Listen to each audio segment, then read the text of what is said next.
Yo, what up, guys? This is BAKSMAK, and I have a special friend with me today. His name is Biscuit. I'm sure all of you guys know him.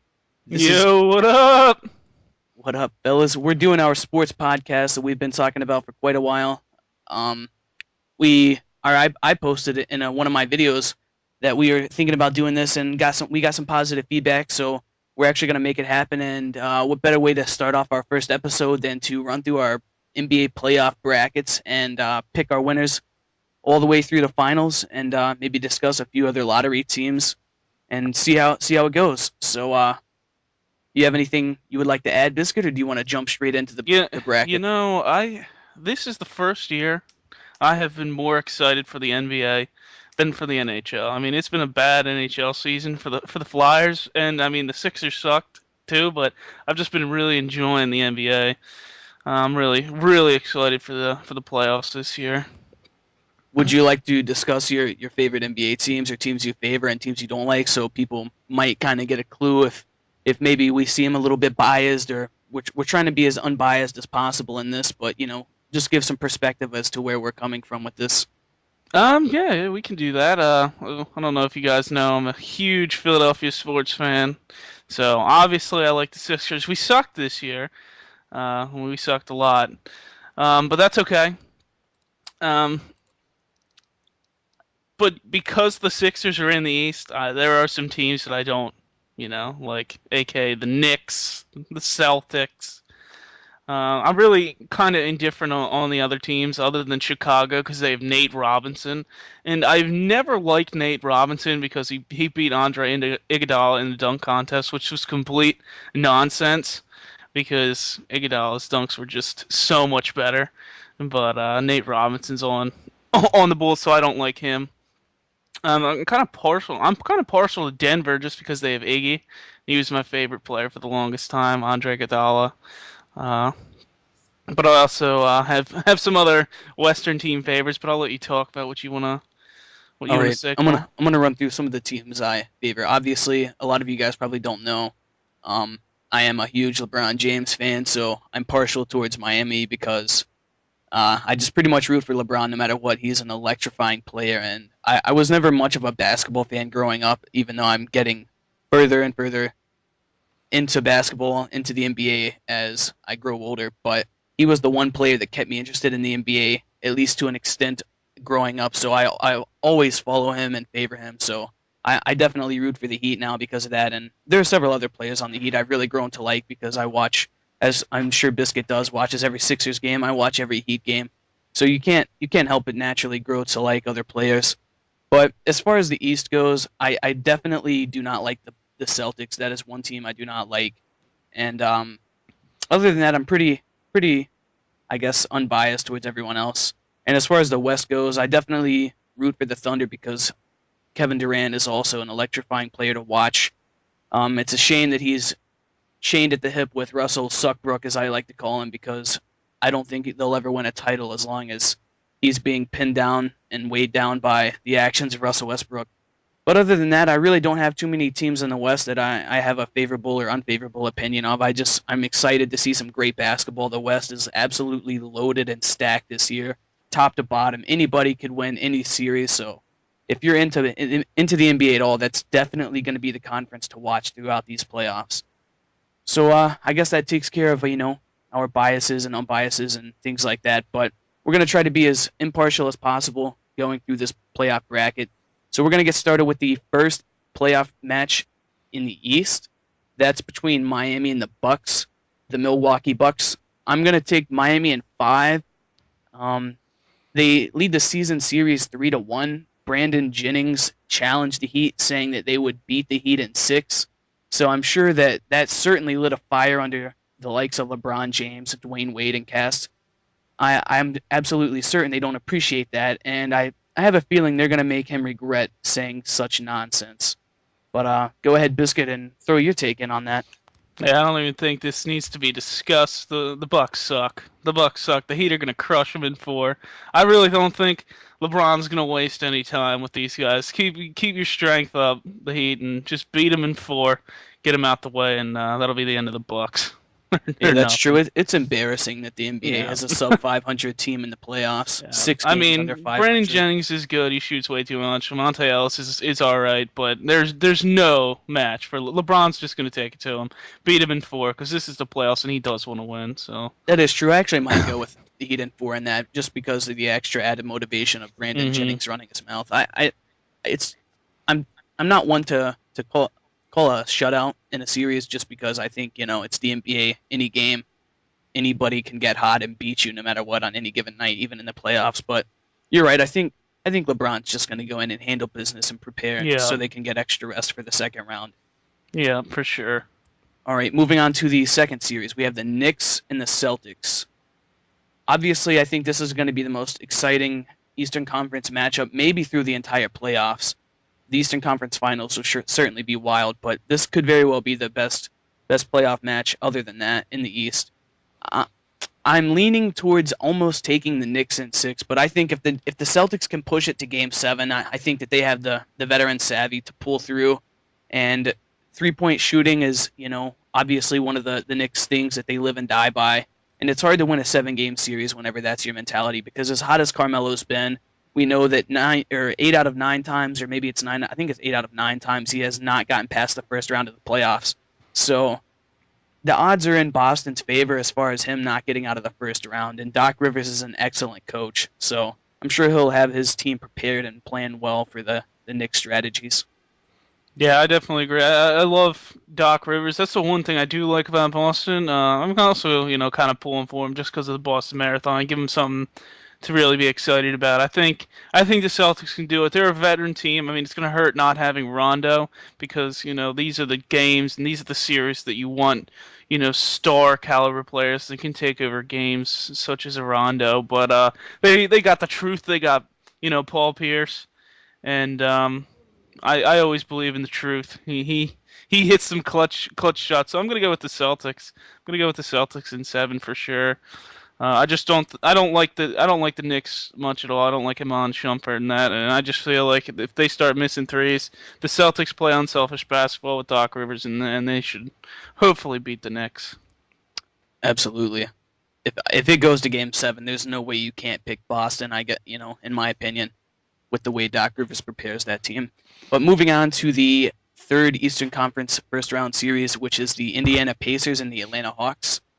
Um, Surprisingly, even though Indiana had a more successful season, the Hawks and the Pacers are tied 2-2 in their season series, and the Pacers kind of fell off in the last quarter of the season or so. They were on pace to win 55, 60 games, and then they ended up kind of going through a little bit of a rough patch towards the end of the season, I feel, and it's probably going to be a fairly low scoring affair. No one really scores in bunches on either side of the ball. I mean, you have good scorers who can put up 15, 20 points and spread that throughout the team, but neither team really has a major superstar other than maybe Paul George that can really put up numbers consistently, which I think, considering the fact that Indiana is a veteran, well, not a veteran team, but they play like a veteran team on the defensive side of the ball.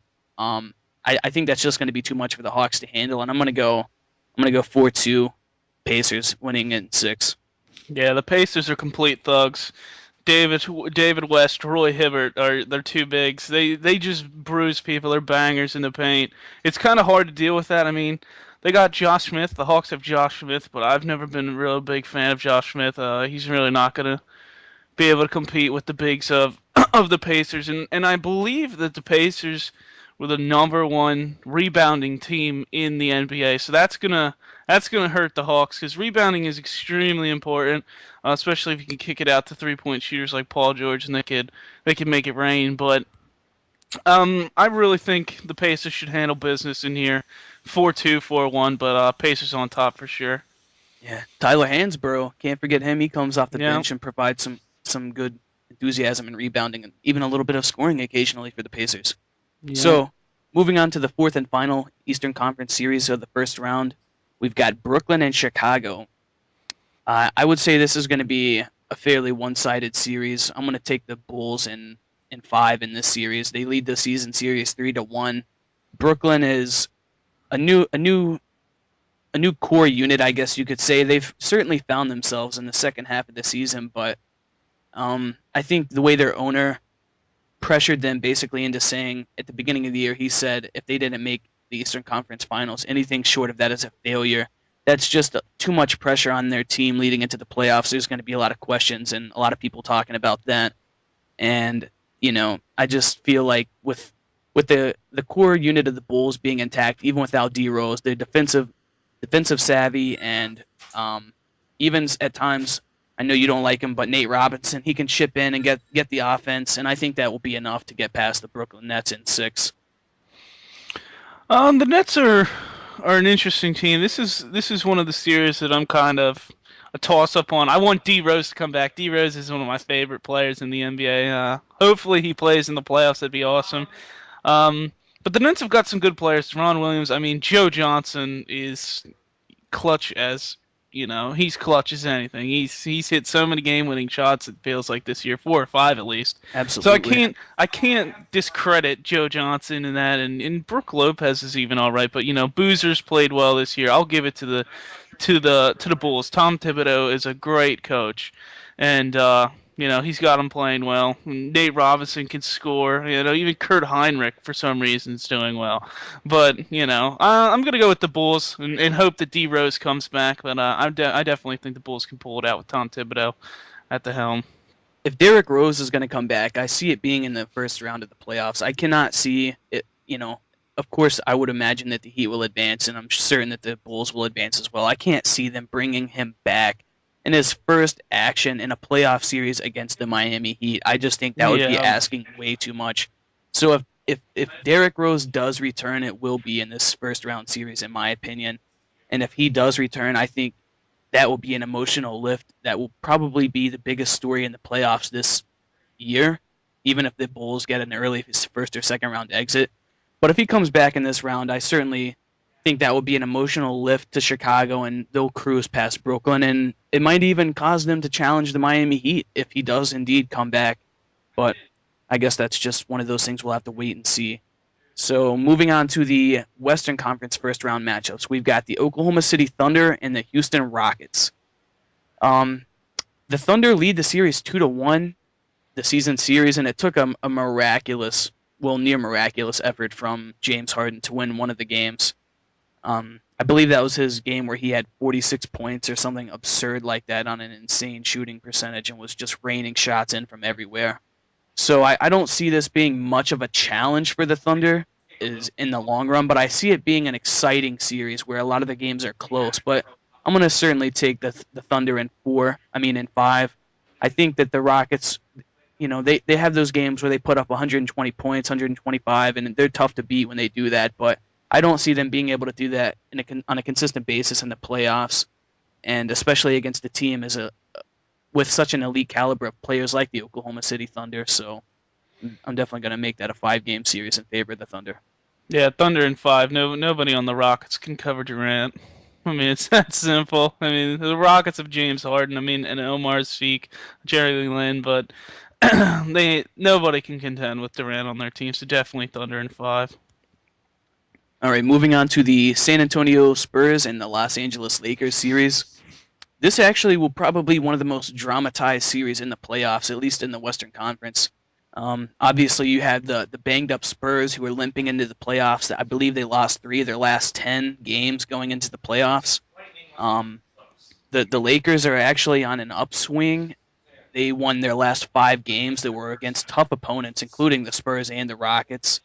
I believe even I don't remember, but even without Kobe Bryant, I still believe that they have enough talent that they can at least challenge the Spurs because Tony Parker is a shell of himself. He is severely hurt, and he's trying his best to play through it. But he had one of his worst nights of his career against the Lakers a few nights ago, and I just feel like without Kobe Bryant, the Lakers are finding a little more chemistry and ball movement, and Steve Blake is actually stepping up into a role that I think could have been playing all year long. That the Lakers just kind of ignored him and let him sit on the bench, even though he was hurt for part of the year. But I'm I'm still going to pick the Spurs in 6, maybe even 7. If it goes 7, I think the Lakers will probably lose in San Antonio. But it could certainly be an interesting series if Los Angeles jumps out to an early maybe 2-0 lead or steals one in San Antonio and then takes two at home. I think it will obviously be the Lakers series to lose, but it's hard to bet against a Greg Popovich team in the playoffs, certainly against a Kobe-less Lakers team.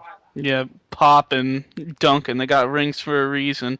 But, if the Lakers can ride Dwight, feed Dwight the ball, kick it to Blake, if Nash comes back, kick to Blake, Nash, and Jody Meeks for triples. They have a good chance.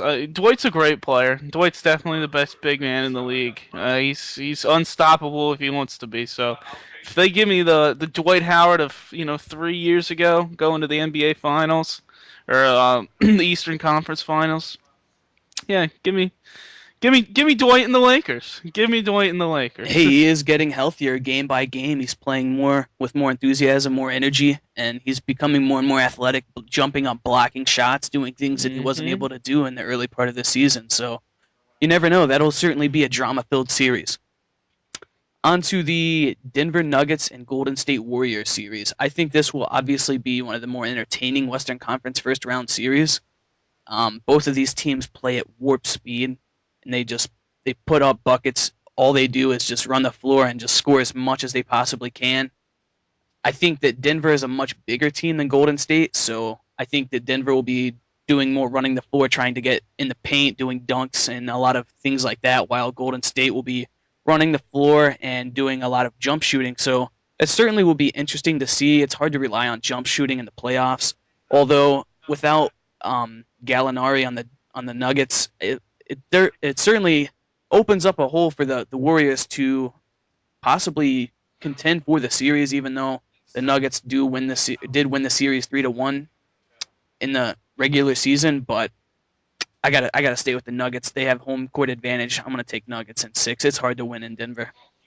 That it is. It is very hard to win in Denver. I think they had the best up there with the Heat, the best home record Yeah, I think they went in the 37 NBA. and 3 at home this year. Yeah, it's something absurd like that. So I mean, they did really good. I got a partial, I do like the Nuggets just because of Andre Iguodala, because I love that. But I think Kenneth Farid is a little bit banged up, so I'm not sure how they're gonna do. I know these teams were close in rebounding, so these teams get high percentage shots in different ways.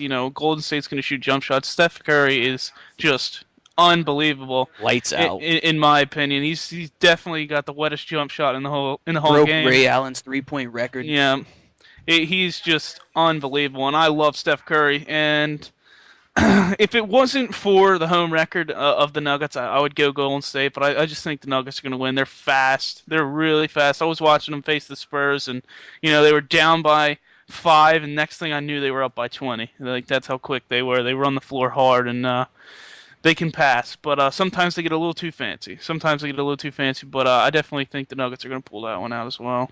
Yeah, it's hard to rely on jump shooting, and as much as both teams like to run the floor, I think that size and paint scoring will definitely be the difference between Denver winning that series.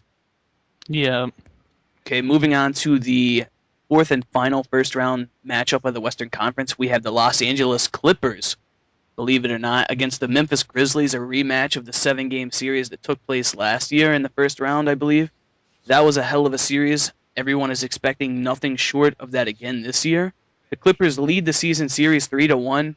However, as many people thought, the Grizzlies would fall off once they traded Rudy Gay to Toronto, but indeed they've actually done better without him.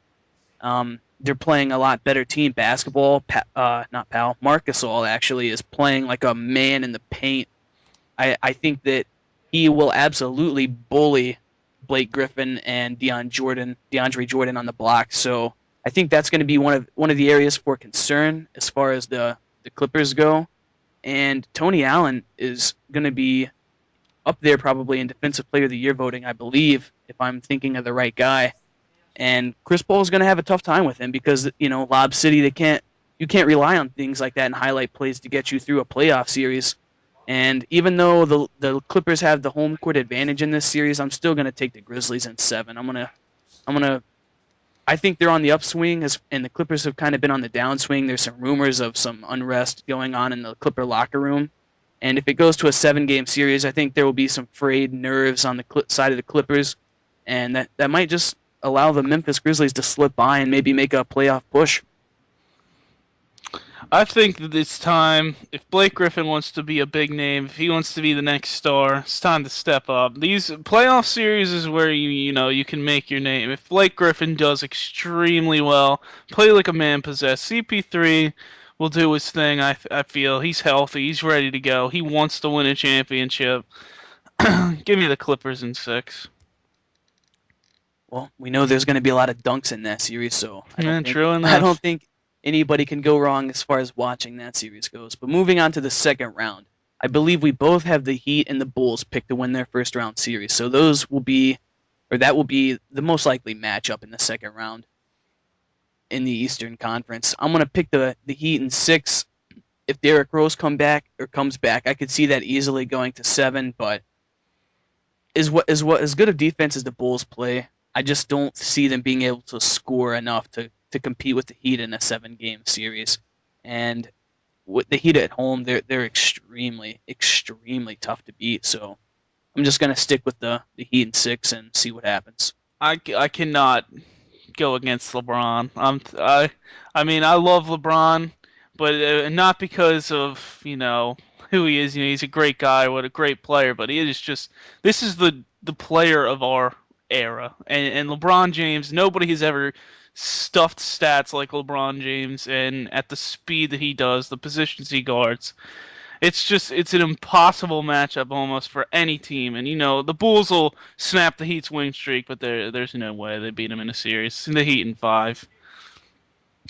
All right, moving on to the Knicks or Celtics. I think you picked the Celtics, and Hmm. I said it would be the Knicks in 6 or Celtics in 7 against the winner of the Pacers Hawks series, which I believe we both agree is going to be the Pacers. They're going to take care of business. So I would say the Pacers would have a better chance against the Knicks. I believe they lead the season series against them. They just embarrass them. Um, about 3 quarters of the way into the season. Although I think the Knicks did get a late season win in Indiana, so that will be good for their confidence. But if the Celtics end up taking the series and playing the Pacers, that's going to be a very physical series. And if the Heat advance, which they should, into the Eastern Conference Finals, whichever team makes it out of that side of the bracket is going to be banged up and bruised, and I think that's going to make it very difficult for either of them to beat the Heat or really challenge the Heat past 6 games. Yeah, it's gonna be tough. I think the Pacers will advance, but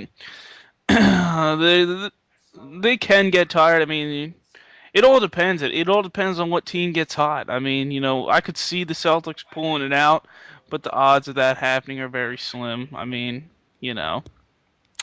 It's not very likely. I mean, the Pacers are good. They have a better team, especially without Rondo. So I'm gonna go with the Pacers. Make it Pacers Heat in the Eastern Conference Finals. All right, just I guess since we'll agree on that, although I do believe the late season slump the Pacers have been in could catch them somewhere in the playoffs if they can't score enough. But I just think they're too big and physical to get beaten by the Knicks if the Knicks do get past the Celtics. They'll be worn out and old and tired. Those old tired legs will be pretty much gone by the time they get past Avery Bradley and Jeff Green and the Celtics if they do, and if not, the Celtics are somewhat of an older team, although they have certainly brought in some fresh talent. So either way, whichever team makes it from that side of the bracket is going to be banged up and limping into the Eastern Conference Finals most likely against the Heat. And as you said, LeBron is the player of our era. There's no one quite like him that I've ever seen, and I just think that this is their tournament or their championship to lose, and I don't think they're going to do it. I think they're approaching the season with hyper focus, and I don't think they're going to be stopped anywhere short of the finals. So I'm going to take the Heat in 6 over whoever they play in the Eastern Conference Finals. I don't think they're playing around. They want to get that ring. They want to repeat. Agreed. I agree completely. Miami's just gonna. I feel like they're just gonna cruise on in. I mean, they're LeBron. LeBron has not been, I just feel like there's another gear to LeBron. I just feel like there's another gear to LeBron that we have not seen yet, and it's gonna come out in the playoffs, and the Heat are gonna finish business and get right back to the NBA Finals where they think they belong. That's absolutely what I believe as well. I feel like LeBron, as great as he's played this season, I feel like he still has a couple extra percent there to give. I feel like when it comes playoff mode, a lot of people critique the Heat for being last in the league in rebounding, but I think when it comes down to it in the playoffs, LeBron and Dwayne Wade will both be ready and willing to chip in a little more as far as rebounding goes, making the extra effort to jump and grab the ball and snatch it. And when LeBron is in rebounding mode, he's as good as any big man in the game at rebounding. He goes up with a ferocity and snatches the ball out of the air like very few people can do. And I don't see it happening for anyone in the Eastern Conference. But moving on to the Western Conference, I believe we both had the Thunder advancing past the Rockets, and I had the Grizzlies in 7. You had the Clippers in 6, I believe. So if it comes down to Thunder Grizzlies, I believe that the Thunder will make it past them in 6 games. Um, I, I the physicality of the Grizzlies will give the Thunder some challenges, but I mean the Thunder have such great outside shooting. Not LeBron, Kevin Durant, Westbrook, a lot of those 3-point shooters, and Kevin Martin and guys like that. And they still have Serge Ibaka that can certainly do some work in the paint, even though I think Marc Gasol will certainly shut him down to a degree in a playoff series. But I still think that the West is wide open for the Thunder. Their conference to lose. Yeah, nobody can cover Durant. I mean, he's 7 foot that can shoot a jump shot or can take you to the rim. I mean, it's kind of hard to stop that. I mean, Ibaka will basically nullify Gasol because Ibaka can just not. He doesn't even have to worry about scoring in this series. They say, Ibaka shut down Marc Gasol, and he says, okay. He can just focus all on the defensive side of the ball. Let Russell and Durant just carry the load offensively because Russell, as much as I didn't like him at the beginning of the season, I gotta give him some credit. He can score. He can score. He's a great scoring guard, and The, he's probably one of the best drivers in the league, getting to the rim. Maybe only behind agreed. um, D Rose, but obviously D Rose hasn't The played problem the this problem year. with Russell Westbrook that scares me is he's he's more of a scoring guard instead of a more of an assisting guard in my opinion, and that's the problem with him in the playoffs, and I think that's what bit them in the finals, and will Yeah, probably cost them somewhere along the playoff trail again this year. If he's not scoring, he's not happy, and if he's missing his shots, he just shoots more, and that really impacts his team. And I think that the Grizzlies have a little more size underneath. So if he's just jacking up jump shots and he's not hitting, the rebounding edge will probably fall to the Grizzlies, and I think that could keep them in a game or in a series. But I just think that with Durant, Westbrook, like you said, their offensive prowess is just too great for the Grizzlies, and I think you said the Clippers. So if you want to discuss Thunder's yeah. Clippers a little bit, you can. The Clippers, I feel like I have a little bit better of a chance because they have speed. And Blake Griffin can, just kind of outrun Serge Ibaka, but at the same time, like it's almost going to be the same exact game plan. Serge Ibaka goes stick to um, Blake Griffin, shut him down. I mean, DeAndre Jordan in the middle, but he's not really much of a scoring threat. They just have no answers for KD. I mean, Russell Westbrook will guard CP3 hard, and that's something will give Russell Westbrook credit for. He really does have some tenacious defense, but then you just got nothing to contend with KD, somebody who can shoot like that and just really take over games. It's hard. It's hard to beat players like that. So definitely going with the Thunder. All right, so moving on to I picked the Spurs, you picked the Lakers, I believe. So um, I think we both picked the Nuggets to win against the Warriors. So I'm gonna go Spurs and Nuggets. I think with the banged up Spurs, Manu Ginobili having hamstring problems, Tony Parker having just an obliterated ankle, having a slightly older roster. Even though Tim Duncan has played a career low minutes, I believe at around 30 minutes per game, and he's playing at a stellar level for such few minutes, putting up unbelievable numbers. I still think that unless Tony Parker magically gets healthy, that they're not going to be able to run with a team like the Nuggets. Um, and at altitude, I think that will just make playing for an older team that much worse. And I think that the Nuggets actually can make it to the Western Conference Finals, even without Gallinari. And I guess you said if the Manimal, Kenneth Faried is banged up, that could be a detriment to them. But at the same time, how can you pick against a playoff team coached by Coach Popovich? So Yep, for sure. I'm not sure. I'm not sure if Ty Lawson is back yet or not. But if they get Ty Lawson back to Nuggets, I feel like they'll have an even bigger chance. Really like their guard punch with Ty Lawson and Andre Miller. They see the floor exceptionally well. Andre Miller's one of the best passers in the game, in my opinion. For as old as he is, he's a wily veteran, and I really think that the Nuggets can just take care of business and just head on to the finals against the Thunder. I really think that's going to happen.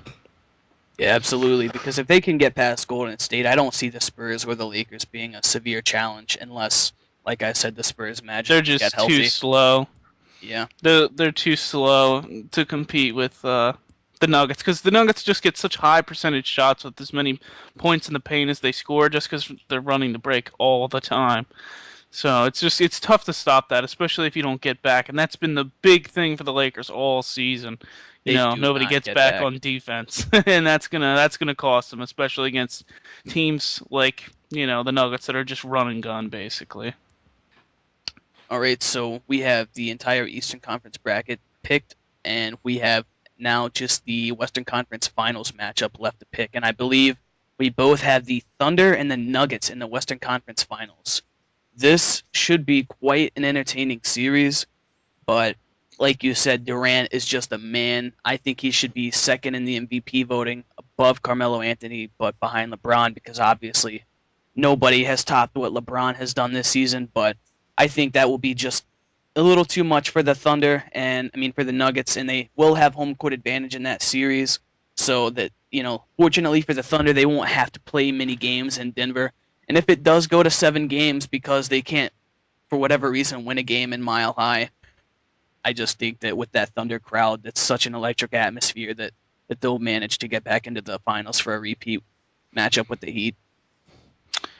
I'm gonna I'm gonna go with the random pick. I'm gonna go with the Nuggets here. I'm gonna go with the Nuggets and hold out hope that Iguodala can get a chance to go to the finals. Uh, I don't know how much I really truly believe that because Kevin Durant is what I love Kevin Durant. He's probably my favorite player in the NBA. But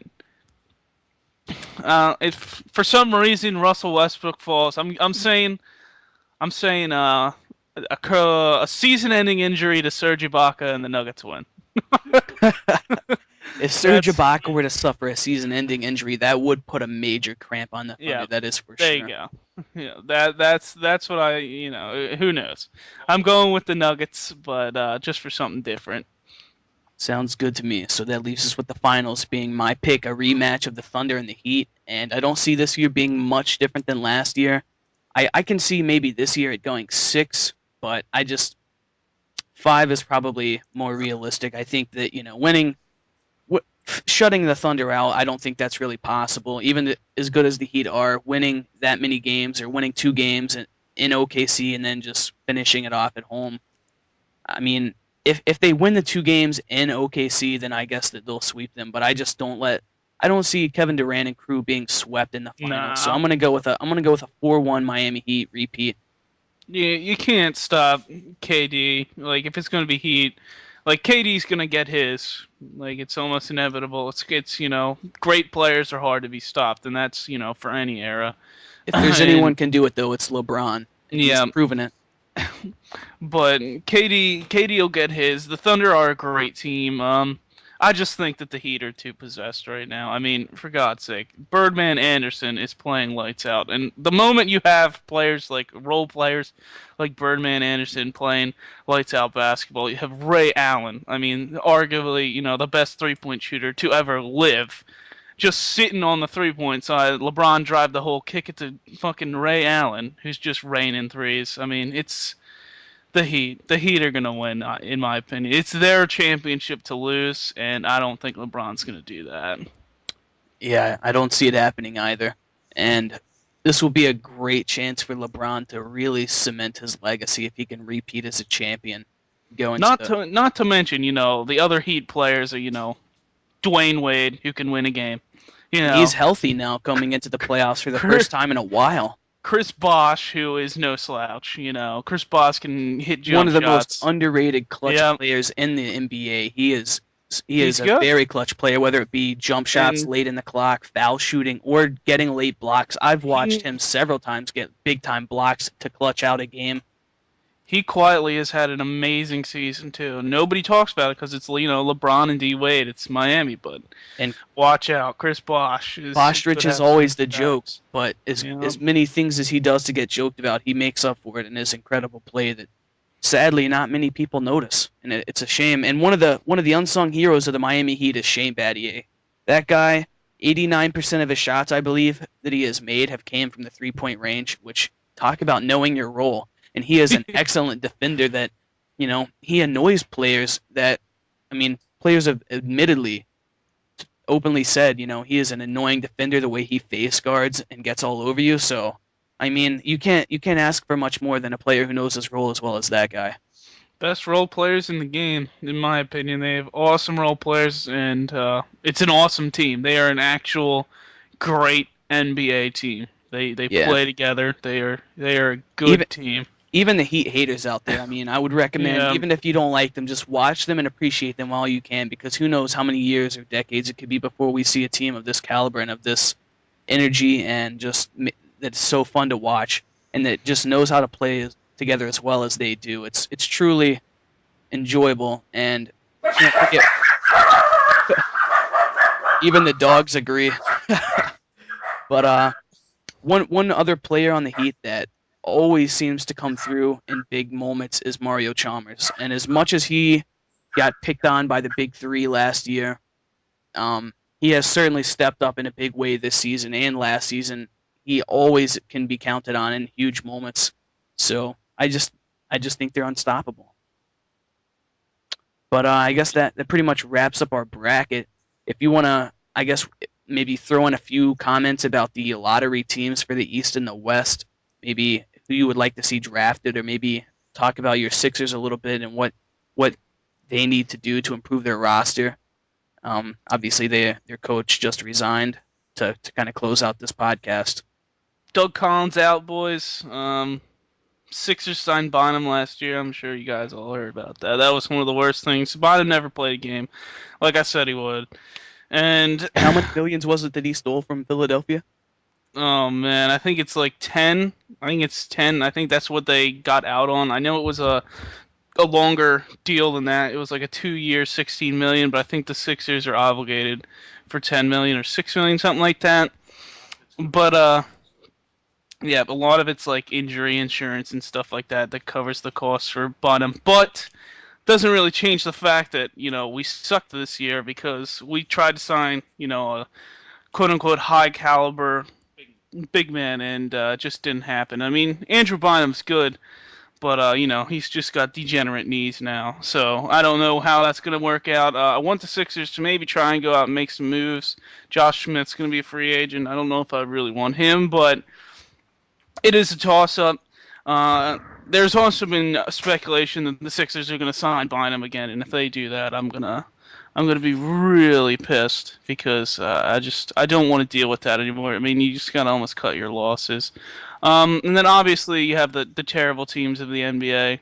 I mean, the Which Orlando teams of Magic. these in the East here do you see that could be majorly improved next year, maybe playoff contenders? I would have to throw out maybe the Wizards in Cleveland because with John Wall, the Wizards really made an impressive run towards the middle to late season. I would say, and with Kyrie Irving getting another year of experience under his belt, and the Cleveland Cavaliers having a plethora of draft picks coming up in the next couple of years, they're a team to watch out for. Well, free agency is going to hold a big deal on that. I mean, Cleveland's going to have the money to sign a Dwight Howard if he doesn't leave the Lakers. If the Lakers get swept out, expect Dwight to leave maybe because they're gonna give it to him. And hey, who knows? Cleveland's gonna have the money to sign a Dwight Howard. That could make Kyrie Irving, Dwight Howard. I mean, that could be something. I think Toronto's pretty good. just with Rudy Gay. He improved them a ton. They just obviously need more players. Sixers are all right. They gotta move Evan Turner in my opinion. I like Drew Holiday. He had to do a lot this season, but role players like Nick Young need to go. They need to get rid of Spencer Hawes immediately. Yeah, like we don't have any bangers in the paint, and it kind of is frustrating. Other than Thaddeus Young, but I think the only people that should have their job in Philadelphia is Thaddeus Young and Drew Holiday. But see what you can build from there. But who knows? Orlando's bad. I'm kind of pissed that the Sixers traded Nick Vucevic because he would have actually been a help to the Sixers He had this a year. stellar season. Yeah, great rebounder out of nowhere. He was garbage on the Sixers. The next thing I know, he's averaging 15 points, 15 rebounds. Stuff like that. And I think he finished like third or fourth in the total rebounds per game. So he did an awesome job, and ups to them. But they're just a terrible team, and that just like shows how bad the East is. Like if you guys really like go down the line, Detroit's terrible, Washington's terrible, Charlotte's even more embarrassing in my Outside of the opinion. I don't top like 5 or them. so East teams, the East is absolutely horrendous. Yeah, but then the They, West is the they are West is getting better though. okay. They are gradually improving. I would say over the course of this season, they have improved overall a little bit. Toronto got a little bit better.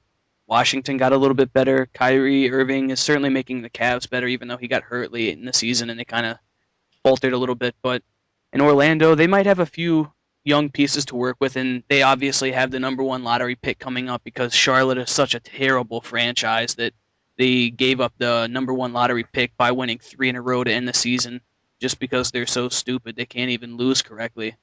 Um, but I don't know. I don't see the West losing its dominance over the East anytime soon unless the Miami Heat just completely dissolve. Yeah, we'll see. I'm curious to see how Minnesota does next year, just because Kevin Love will be around. And I do like me some Kevin Love, but this year's draft, in my opinion, is pretty weak. I mean, Nerlens Noel is probably still going to be the number 1 pick with an injury that who knows. You never know. But there's no one really I like too much coming out of college. Victor Oladipo, Trey Burke. There Um, aren't many players, it seems, in college that it can come out right now and be an instant contributor to an NBA Yeah, team in the way these that I just feel like these guys are role players, not stars, and you're always looking for the next star. Role players are great, and I mean it's big to pick great role players, and some of these guys can be some great players in the NBA. Don't get me wrong, but there's no standout star in this draft that I see. So Do you have anything to add about the West lottery teams with Utah, Dallas, Portland, Minnesota, Sacramento, New Orleans, or Phoenix? Obviously, Dallas missing the playoffs for the first time in 11 or 12 years, I believe. let's go New Orleans, dude. New Orleans Pelicans. New What a Orleans. terrible team name change. Dude, I I'll mean, tell you what, I'm getting a wow. Anthony Davis Pelicans shirt. I mean, that'd be pretty funny, He but quietly had a decent rookie season. yeah, he didn't do bad. Once he gets So his man body, 2 or 3 more years, I think he's going to be a force to be reckoned with. I agree, but nah, there's really nothing much else to say. Phoenix is going. Bad teams are bad. Yep. Good teams Sacramento, are we good. might not see that team anymore next year. It might Yeah, be true enough. Seattle. True We'll enough. see. That'd be cool. Minnesota, you would think that they would be a decent team. I mean, they won 31 games, 20 below 500. No That's Kevin Love this season Yeah, they though. had no Kevin Love. They had so many injury issues. So Yeah, I mean, they have Kevin Love. They do have Ricky Rubio. They have they'll be better next year. yeah, they Expect them to be much better. yep. They've got Alexi Shved. He was a decent young player. I believe he was a rookie. Mm-hmm. Um, Their backcourt's gonna be good with Shved and that Rubio. what's his name? Pekovic, something Nikola Yeah, Pekovic. He played He's pretty well for them in the absence he's of a Kevin Love. thug. He's a thug in the paint, dude. He is an Absolutely. absolute, just typical Russian thug in the paint. I mean, That's what. they certainly have the pieces to build around. If they can get some more support players, maybe get some big guy in free agency, they certainly have a chance. In Portland, they have some great players as well. They have the rookie of the year, assumably, and Damian Lillard or Lillard, whatever his name is, and All right. LaMarcus Aldridge, I believe I is love his name. Damian Lillard and LaMarcus Aldridge. They're great players. They also have oh man, what is it? Nicholas Batum? He had a great sophomore season. He kind of fell off, but he can shoot the triple. Watch out for Dallas because they can have money to sign a Oh big yeah. free agent. If they Um, get Dwight, I'm sure that they'll attract another big name free agent and to add around Dirk and some of their young players. But I've yeah, heard that OJ Mayo is going to become a free agent again, so he yeah, played a great role for them this year. And if they can't re-sign him, I think that's going to be a big detriment to their team because they had so many players on one-year contracts and they still just missed the playoffs. agreed. And Utah, I mean, it seems like they're going to be losing one or two of their big name guys. So I Al Jefferson to the Sixers, possibly. I don't Don't see, know. yeah, I don't see much going on there. But I would say we have pretty much discussed and covered everything that we could possibly cover regarding the playoffs and the upcoming lottery picks and draft and what we think about certain teams. So I guess we should pretty much wrap this up, guys. I hope you enjoyed this episode. This is our first sports talk episode, so I hope you guys Yeah. enjoyed this and Give us some feedback. Tell us what you guys, if you guys like this, if you want to see one talking about, the MLB, NHL. I'm a huge hockey guy. I would love to do something like that. Teach Cole a little bit about the NHL. absolutely. I need to learn. But hopefully in the future we'll be able to discuss several topics in one episode, not Yes. just one Yeah. specific topic. But we figured this would be It's a playoff simple way weekend, to man. absolutely. It's This would be a playoff great weekend. way to start off our first sports talk show. So I hope you guys enjoyed it. Please head over to Halo Frat House and subscribe to them and check out Biscuit and all of his videos. And Yes, please. please just share this video around, give us some feedback, and I would say that's it for us, guys. All right, later, guys. Peace out.